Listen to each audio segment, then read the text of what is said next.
இங்க ஒரு அழகான பொண்ணு அவ கையில வச்சிருக்கிற பொம்மையுடைய கண்ணத்துல பலார்னு அறைவா. பார்த்தா அந்த பெயின் அந்த சிஇஓக்கு தான் ரெகக்னைஸ் ஆகும். இது மாதிரியே அந்த பொம்மையுடைய கையை பிடிச்சுமே தாறுமாறா சுத்துவா. பார்த்தா இந்த சிஇஓவும் சுத்திட்டு இருக்கிறாரு. இதெல்லாம் பார்த்து ஷாக்கான இந்த பொண்ணு இப்பதான் எல்லா விஷயத்தையுமே புரிஞ்சுக்கிறா. இந்த பொம்மைக்கு என்னெல்லாம் நடக்கிறோ அதுதான் அந்த சிஇஓக்கும் நடக்குது. இவங்க ரெண்டு பேருமே இந்த டாலால இன்டர் கனெக்ட் ஆயிருக்காங்கன்னு. தென் இந்த சிஇஓ பையனும் அந்த பொம்மையை அவகிட்ட இருந்து புடுங்கவுமே நான் தான் அந்த பொம்மையுடைய ஓனர், அதை எனக்கு திருப்பி கொடுன்னு சொல்லிட்டு இந்த பொண்ணுமே சண்டை போட்டுட்டு இருக்கிறா. தென் இவங்க ரெண்டு பேரும் இப்படி ஒன்னா இருக்கிறத அந்த சிஇஓ உடைய அம்மாவும் பார்த்துட்டு ரொம்பவே சந்தோஷப்படுறாங்க.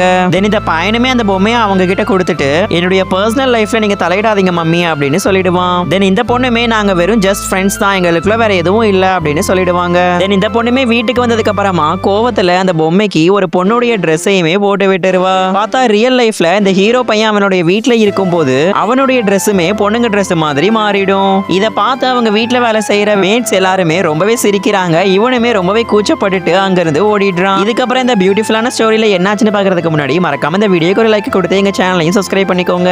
அடுத்த நாள் இந்த பொண்ணு ஆபீஸ்க்கு போனதுக்கு அப்புறமா பாரு என்கிட்ட எவ்வளவு பேங்க் கார்ட்ஸ் இருக்குன்னு, இது எல்லாத்தையுமே எடுத்துட்டு அந்த டாலை என்கிட்ட நீ கொடுத்துரு அப்படின்னு சொல்லி கேட்பான். பட் அந்த பொண்ணுமே எதை பத்தியும் யோசிக்காம அவனுடைய எல்லா ஆஃபரையுமே ரிஜெக்ட் பண்ணிடுவா. தென் கொஞ்ச நேரத்துக்கு அப்புறமா அந்த சிஇஓவும் அந்த பொண்ணை பர்சனல் செக்ரட்டரியாவும் அப்பாயிண்ட் பண்ணுவான். தென் இந்த பொண்ணையுமே அவனுடைய ஆபீஸ் ரூமுக்கு கூப்பிட்டு இதுல என்னுடைய விலைமதிக்க முடியாத வில்லா இருக்கு, இதுல நீயே தங்கிக்கோ, அது மட்டும் இல்ல என்னுடைய லக்ஸரியான காரையும் நான் உனக்கு கொடுக்கறேன்னு சொல்லி கார் கீயையும் கொடுப்பான். இந்த பொண்ணுமே அந்த லக்ஸரியான கார்ல ஆபீஸ்க்கு வருவாங்க. அதை பார்த்த எல்லா ஸ்டாஃப்ஸ்மே ரொம்பவே வயிறேறிய ஆரம்பிப்பாங்க. தென் அந்த திமிரு பிடிச்ச லேடி பொண்ணுமே இவ கிட்ட போயிட்டு பிரச்சனை கொடுக்கறா. தென் அந்த இடத்துக்கு இந்த சிஇஓவும் வந்து இந்த பொண்ணையுமே காப்பாத்துறான். இந்த கதையோடைய நெக்ஸ்ட் பார்ட் வேணும்னா பார்ட் 3ன்னு கமெண்ட் பண்ணுங்க, கூடிய சீக்கிரமே அப்லோட் பண்றோம்.